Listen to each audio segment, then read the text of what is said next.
Era uma noite de manhã e Guy Alberson, não sei se é assim que se pronuncia, estava sentado em sua sala escura. Ele não se moveu por mais de uma hora.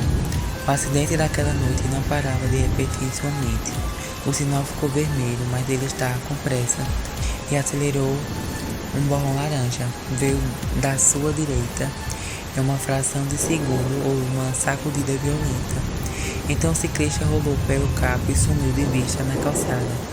Buzinas soaram com raiva e ele entrou em pânico, pisando no acelerador e gritando para longe do carro na escuridão, abalado e de olho no retrovisor, até chegar em casa. Por que você correu, seu idiota? Interrogação. Ele nunca tinha cometido um crime antes. E se puniu, imaginando anos na prisão. Sua carreira perdida, sua família perdida, seu futuro acabado. Por que não ir à polícia agora? Você pode pagar pelo que você fez. Será?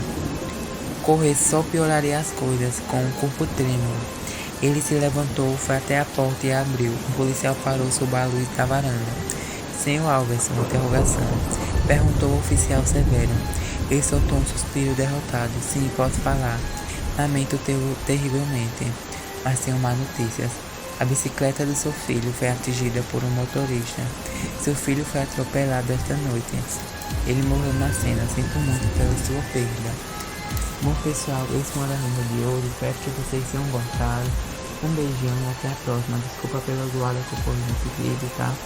Desculpa pelos alguns erros de câmera. Um beijão e até a próxima. Tchau.